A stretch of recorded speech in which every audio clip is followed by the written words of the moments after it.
네, 인류 역사는 코로나19 이전과 이후로 나뉜다는 말이 있습니다. 그만큼 우리는 이제 코로나19로 인해서 그동안 경험해 보지 못한 엄청난 시련 속에 있다는 말입니다.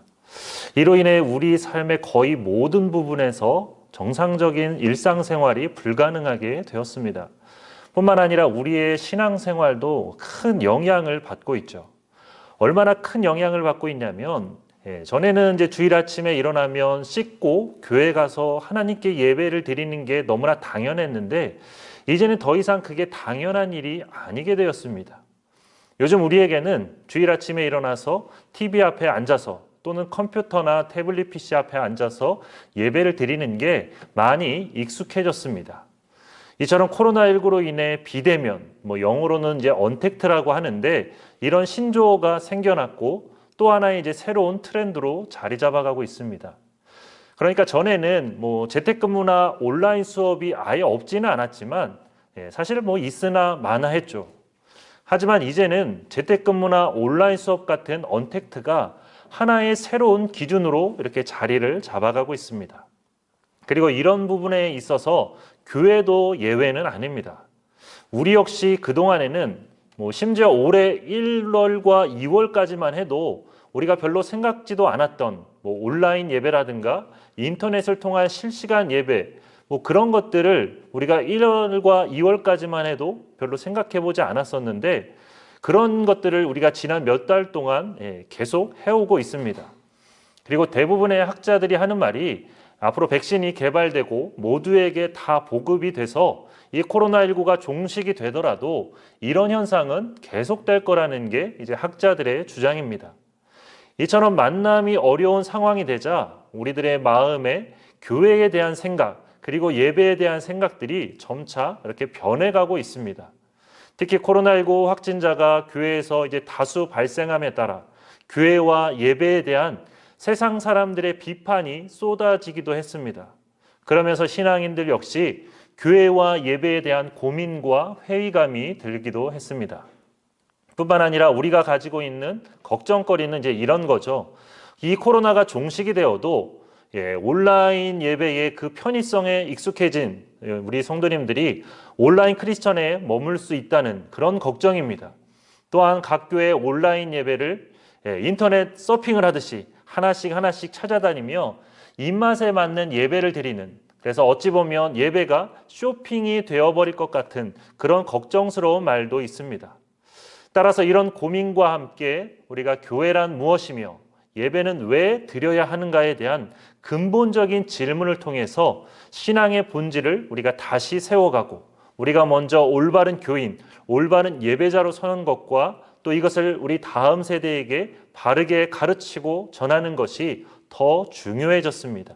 그래서 이 시간에는 교회란 무엇이고 예배란 무엇인가에 대해서 우리가 함께 나누고자 합니다. 우리나라의 경우 코로나19 확산은 이제 대구 신천지 집회에서 본격적으로 확산되기 시작했습니다.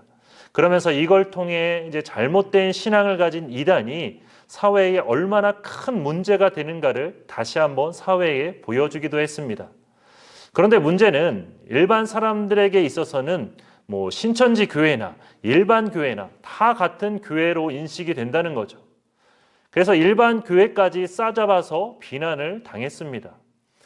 그러다가 다행히 이제 계속되는 신천지에 대한 조사를 통해서 일반 사람들에게도 신천지가 이단이라는 게 어느 정도 밝혀지기는 했죠.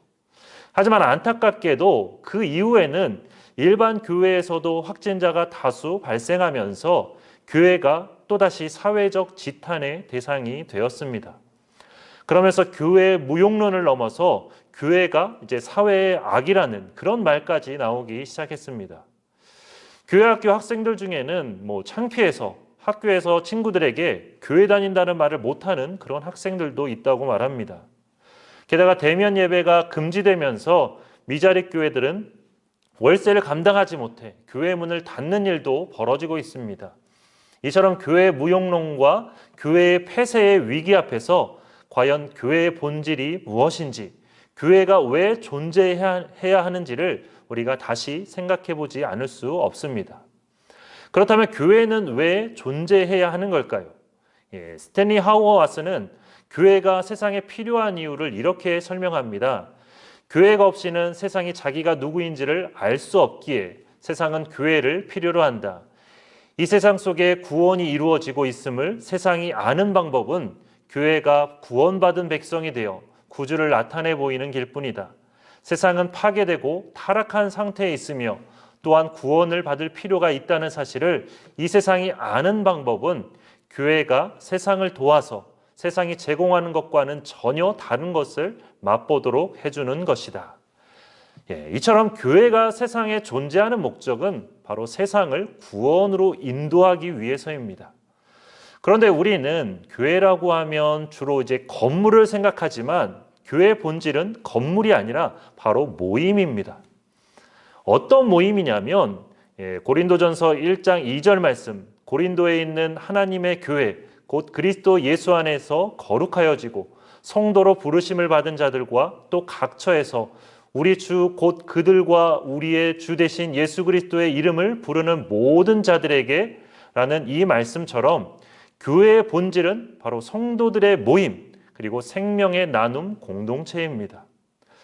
하지만 오늘날 우리는 이 성도들의 모임이나 생명의 나눔 공동체라는 교회의 본질을 종종 소홀히 여기고 제도와 기구 같은 어떤 외형적인 요소를 우리가 중요시할 때가 많습니다.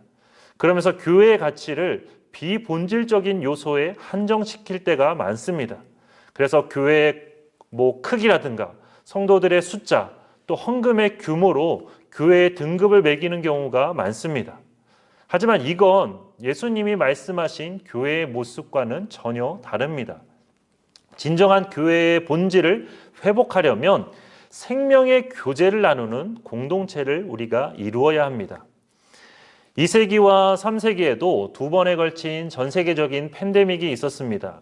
165년 겨울에 발생해서 15년간 로마 인구의 4분의 1 이상의 목숨을 앗아간 안토니우스 역병, 그리고 251년에 시작되어서 262년까지 계속된 키프리아누스 역병이 바로 그것입니다.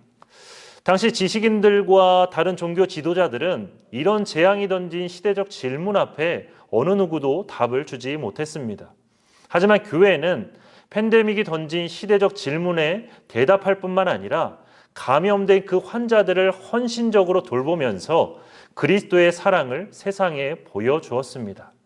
그래서 2세기와 3세기에 일어난 이 두 번의 팬데믹 기간에는 교회의 현존이 사람들에게 감동이 되었고 사람들 역시 그러한 팬데믹 속에서 교회의 현존을 원했습니다. 하지만 안타깝게도 오늘날에는 정반대의 일들이 벌어지고 있죠. 세상 사람들이 오히려 교제의 부재를 원하고 있습니다. 그만큼 교회가 교회로서의 본질에 충실하지 못하다는 뜻이죠. 그래서 우리는 코로나19가 몰고 온 위기를 기회로 삼아서 이 위기를 교회의 본질을 찾는 기회로 삼아야 합니다.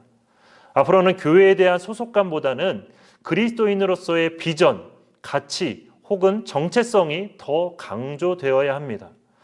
초대교회 성도들이 예수 그리스도를 따랐던 것은 그들의 가슴을 설레게 하는 두근거림, 그리고 두려움, 긴장과 같은 것들을 복음에서 발견했기 때문입니다. 초대교회를 하나로 묶었던 것은 어떤 소속감이 아니라 바로 그리스도인으로서의 정체성이었습니다. 그들은 이 세상에 살고 있지만 이 세상에 속하지 않은 사람들이었습니다. 그들은 다른 사람들과 같은 옷을 입고 같은 음식을 먹었지만 전혀 다른 가치관, 즉 영원한 하나님의 나라를 바라보며 살았습니다. 신약에 쓰인 교회라는 말을 다시 정의하자면 하나님에 의해 이 세상으로부터 부름을 받고 나온 하나님 나라의 시민들의 모임이라고 할 수 있습니다. 그러면서 교회는 자신을 교회로 불러주신 하나님과 더불어 사는 이웃들에 대해서 일정한 의무와 책임을 져야 합니다. 그러니까 좀 더 쉽게 설명하면 교회의 첫 번째 본질은 부름을 받아 나오는 것입니다. 교회는 하나님께서 이 세상으로부터 불러내신 그 사람들의 모임입니다. 그리고 교회는 세상에서 나왔기 때문에 세상과는 달라야 합니다. 거룩한 교회라는 말은 곧 세상과 구별되었다는 것을 의미합니다. 교회가 세상과 다르지 않다면 그것은 교회가 아닙니다. 동시에 교회는 세상으로 보냄을 받은 공동체입니다. 아버지께서 나를 세상에 보내신 것 같이 나도 그들을 세상에 보내었다. 이렇게 말씀하신 예수님의 그 말씀처럼 교회는 세상으로 보냄을 받은 공동체입니다. 사실 초대교회 예배는 외부인에게는 다 닫혀 있었습니다. 지금처럼 체계적인 조직도 갖추어져 있지 않았습니다. 그런데도 200년이라는 짧은 시간에 그렇게 폭발적인 성장을 한 것은 세상으로 보냄을 받은 성도들 때문이었습니다. 그들은 언약 공동체로서의 자신의 정체성을 분명히 인식하면서 그러한 고백대로 살고 또 고백대로 죽었습니다. 믿음으로 인해 어려움을 겪었지만 오히려 그것을 믿음의 증거로 여겼습니다. 예루살렘 교회의 박해, 그리고 2세기와 3세기의 박해는 성도들을 흩어질 수밖에 없는 그런 극단적인 상황으로 몰고 갔습니다. 그런데 역설적으로 그 흩어짐을 통해서 오히려 복음이 더 확장되었습니다. 예루살렘 교회의 흩어짐이 바로 교회의 부흥의 원동력이 되었던 것처럼 함께 모이지 못하는 이 상황을 우리가 교회가 교회되고 하나님의 말씀이 흥왕하는 그런 계기로 삼아야 한다는 것입니다. 모이는 교회에서 흩어지는 교회로 우리의 패러다임이 전환되어야 합니다. 이게 바로 코로나 시대 속에서 우리가 가져야 할 올바른 교회관이자 올바른 교회의 모습입니다. 초대교회를 특징 짓는 것은 소속감이 아니라 바로 정체성이었습니다. 초대교회 성도들이 그 어려운 시기를 지나면서 믿음을 유지하고 세상을 변화시킬 수 있었던 것은 그들이 누구이며 무엇을 위해 부름을 받았는가를 분명히 알고 있었기 때문입니다. 다시 말해서 올바른 교회관을 가지고 있었기 때문이라는 겁니다. 우리는 하나님께 부름받은 공동체입니다. 세상으로 나가 빛과 소금의 역할을 감당하며 세상에 생명의 복음을 전하고 세상을 구원으로 인도해야 하는 생명의 공동체입니다. 이런 올바른 교회관을 통해서 초대교회처럼 코로나19라는 이 어려운 시기를 지나면서 우리의 믿음을 지키고 세상을 변화시키는 우리가 되고 또 우리가 가르치는 그런 다음 세대가 그 역할을 잘 감당할 수 있기를 바랍니다. 코로나19로 인해서 함께 모여서 주일 예배를 드릴 수 없게 되면서 성도들 간의 이제 의견이 분분하게 나뉘기 시작했습니다. 성전 예배를 포기해서는 안 된다는 이들과 당분간 온라인으로 예배를 드리자는 의견이 서로 이렇게 맞서게 된 거죠. 하지만 성전 예배가 옳은지 온라인 예배가 옳은지 하는 것은 사실 예배의 형식과 관계된 문제이지 예배의 본질과는 관계가 없습니다. 그리고 본질이 아닌 것은 사실 시비의 대상이 될 수 없습니다. 이러한 논쟁 대신에 도리어 우리가 해야 될 일은 성경에서 말하는 예배의 본질이 무엇인지를 우리가 숙고하고 되새기고 그것을 잘 가르치기 위해서 고민하는 것입니다. 요한복음 4장 20절에서 사마리아 여인은 예수님께 이렇게 말합니다. 우리 조상들은 이 산에서 예배하였는데 당신들의 말은 예배할 곳이 예루살렘에 있다 하더이다. 사마리아 여인은 특정 장소를 지명하면서 예배를 드려야 하는 진짜 장소가 어디인지를 물었습니다. 그런데 예수님은 뜻밖의 대답을 하셨죠. 예수께서 이르시되 여자여 내 말을 믿으라. 이 산에서도 말고 예루살렘에서도 말고 너희가 아버지께 예배할 때가 이르리라. 여기서 예배의 장소는 예배의 형식을 대표하는 그런 단어라고 할 수 있습니다. 지금 우리의 상황으로 이야기하면 성전 예배가 옳은가 아니면 온라인 예배가 옳은가 이런 것을 묻는 겁니다. 이처럼 예배의 장소를 묻는 질문에 예수님께서는 예배의 때가 이르렀다고 대답하시면서 이렇게 말씀하셨습니다. 아버지께 참되게 예배하는 자들은 영과 진리로 예배할 때가 오나니 곧 이때라. 아버지께서는 자기에게 이렇게 예배하는 자들을 찾으시느니라. 하나님은 영이시니 예배하는 자가 영과 진리로 예배할지니라. 그러니까 예수님의 이 말씀은 예배에 있어서 정말로 중요한 것은 장소와 같은 그런 예배의 형식이 아니라 예배를 드리는 그 사람의 마음과 자세라는 말씀입니다. 교회는 예배하는 공동체입니다. 그리고 예배를 드리는 그 사람의 마음과 자세가 정말 중요합니다. 그런데 이런 올바른 마음과 자세로 예배를 드리기 위해서는 우리가 반드시 알아야 하는 게 있는데 그건 바로 어떤 대상에게 예배를 드리는지 그리고 왜 예배를 드려야 하는지를 아는 것이 너무나 중요합니다. 교회 성도님들께 전화신방을 하면서 이제 온라인으로 예배 드리는 것에 대해서 이렇게 여쭤보면 많은 분들이 뭐 예배에 집중이 잘 안 된다고 성전에서 드릴 때보다 집중이 안 되고 또 은혜가 적다고 말씀하십니다. 그 이유는 뭐 예배를 드릴 때 그 장소가 주는 심리적 의미가 있기 때문이죠.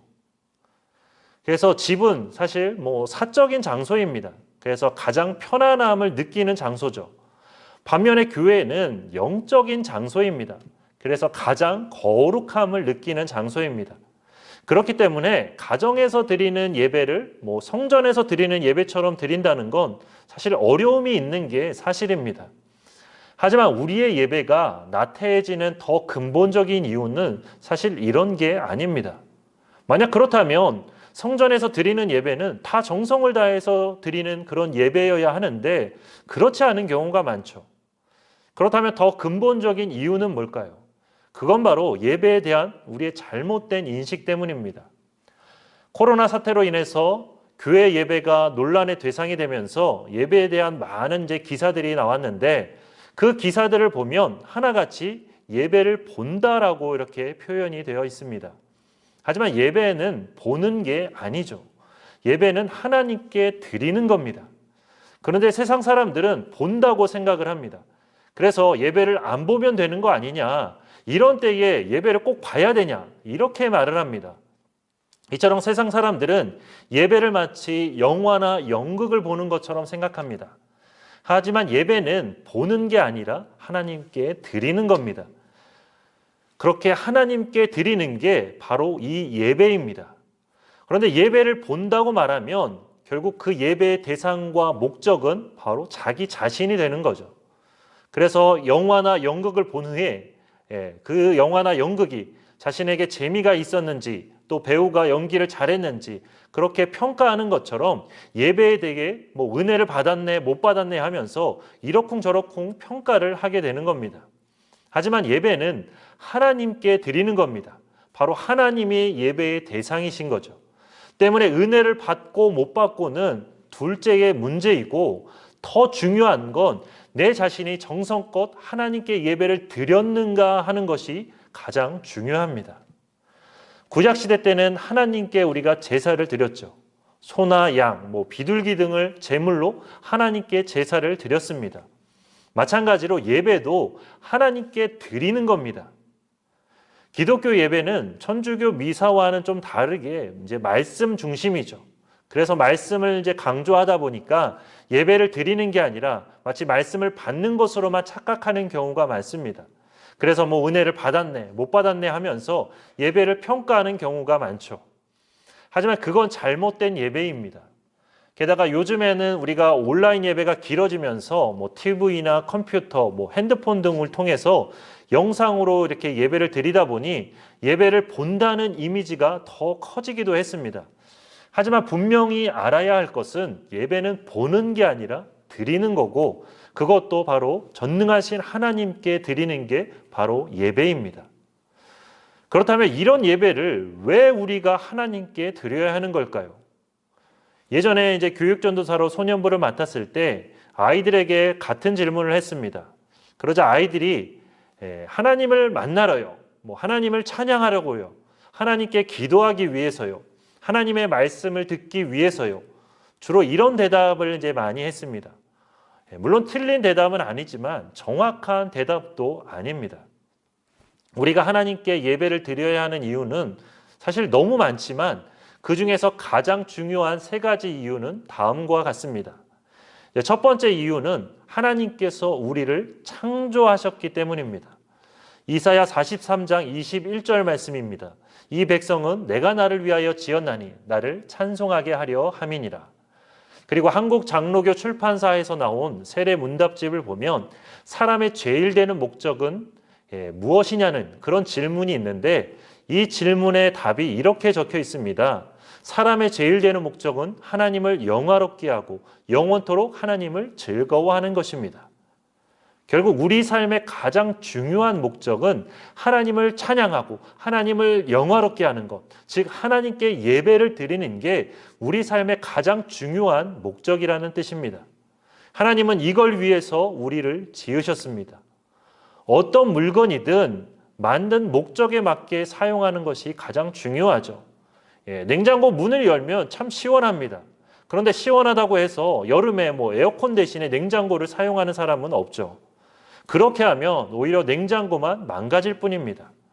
마찬가지로 우리도 우리를 만드신 목적에 따라 사는 게 중요합니다. 그리고 그 목적은 바로 하나님께 예배를 드리는 것이기 때문에 우리는 우리를 만드신 하나님께 예배를 드려야 하는 것입니다. 그런가 하면 예배를 드려야 하는 두 번째 이유는 예수 그리스도께서 십자가와 부활을 통해 우리를 구원해 주셨기 때문입니다. 사실 예배를 드려야 되는 첫 번째 이유만으로도 하나님께 예배를 드려야 하는 이유로는 충분합니다. 하지만 그런 첫 번째 이유보다 더 중요한 이유, 그리고 가장 중요한 이유가 바로 이 두 번째 이유입니다. 첫 번째 이유를 창조와 탄생이라고 하면 이 두 번째 이유는 재창조와 거듭남이라고 할 수 있습니다. 하나님과 같으신 분이 비천한 인간의 몸으로 이 땅에 오셔서 우리가 져야 할 그 십자가를 대신 지시고 우리가 받아야 할 온갖 모욕과 핍박을 대신 받으셨습니다. 그리고 우리를 대신해서 우리의 죄를 지고 십자가에서 돌아가셨습니다. 그런가 하면 3일 만에 부활하셔서 우리에게 영원한 하나님 나라에 대한 소망을 주셨습니다. 이렇게 우리에게 모든 것을 다 주신 분이시기에 우리는 하나님께 감사하며 기쁨으로 예배드리지 않을 수 없습니다. 그리고 마지막 세 번째 이유는 보혜사, 곧 성령님께서 지금도 우리 안에 거하시며 우리를 인도해 주시기 때문입니다. 우리의 상황이 어떻든 또 우리의 형편이 어떻든 그리고 우리의 모습이 어떻든 날마다 우리와 함께 하시며 우리를 위로해 주시고 우리를 이끌어 주시는 성령님이 계시기에 우리는 하나님께 감사하며 예배드리지 않을 수 없는 것입니다. 이렇게 우리는 하나님께 예배를 드려야 합니다. 그리고 예배를 드릴 때 우리의 마음과 뜻과 정성을 다해서 드려야 합니다. 마치 구약시대에 하나님께 제사를 드릴 때 흠없는 제물을 하나님께 제사로 드려야 됐던 것처럼 우리도 우리의 마음과 뜻과 정성을 다해서 하나님께 예배를 드려야 합니다. 이렇게 예배를 드릴 때 예배는 더 이상 어떤 의무가 아닌 하나님의 자녀만이 누릴 수 있는 가장 귀한 그런 특권이 되는 것입니다. 그러니까 하나님을 예배하는 그 순간 가장 큰 기쁨과 행복을 느끼게 되는 그런 예배의 감격이 우리에게 있게 된다는 겁니다. 이건 마치 이런 것과 비슷하다고 할 수 있습니다. 전에 TV를 보다 보니 독일의 젊은 청년들이 공항에서 엑소라는 아이돌 그룹을 가까이에서 보면서 너무나 막 감격해서 눈물 흘리는 그런 모습을 TV를 통해서 봤습니다.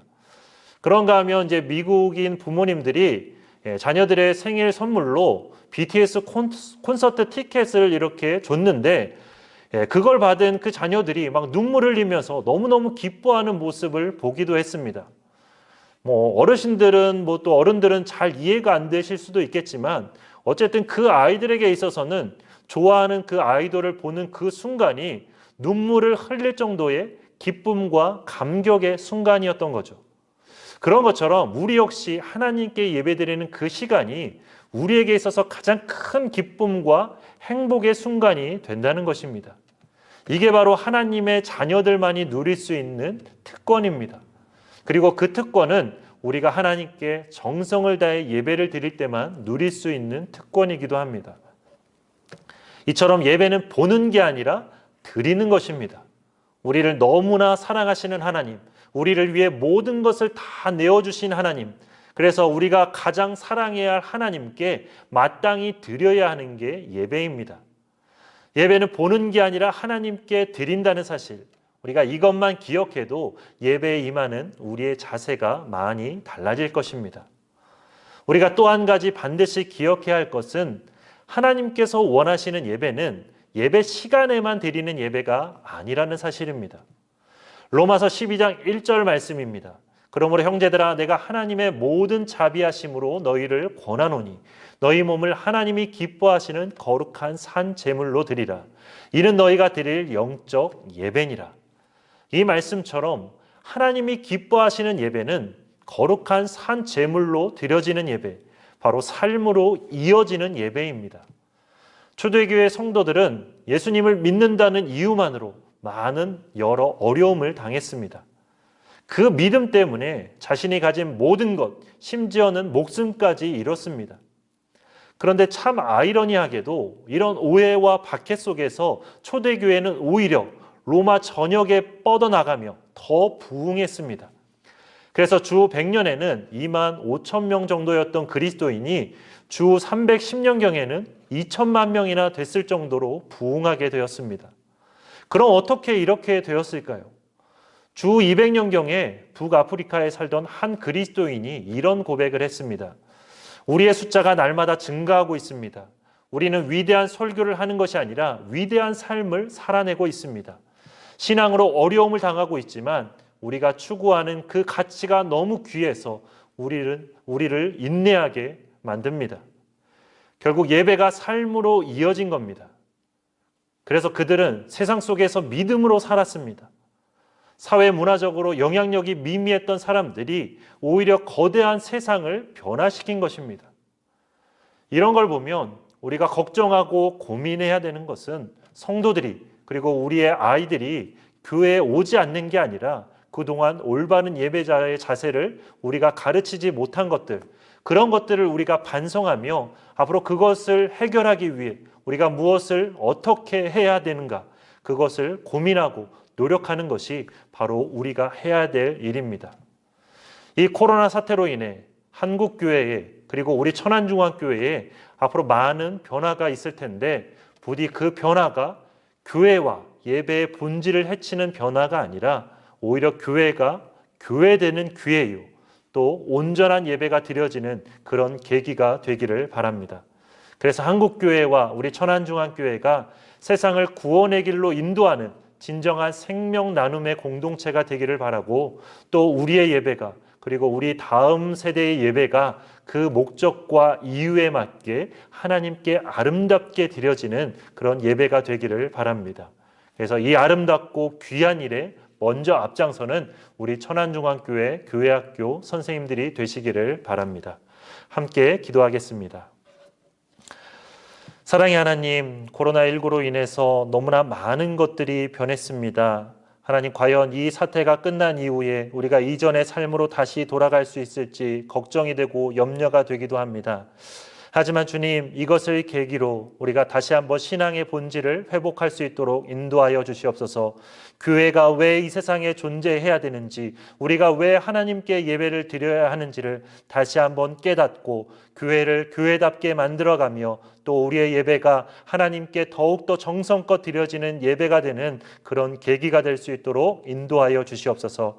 우리 교회학교 선생님들이 먼저 아름다운 교회 공동체로 세워지고 또 먼저 하나님 앞에 아름다운 예배자로 세워져서 다음 세대를 더 아름다운 교회로 이끌고 또 다음 세대를 더 온전한 예배자로 세워가는 우리 모든 천안중앙교회 교회학교 선생님들이 될 수 있도록 인도하여 주시옵소서. 성령 하나님께서 붙들어 주시고 인도하여 주실 줄 믿고 감사드리며 예수 그리스도 이름으로 기도드립니다. 아멘.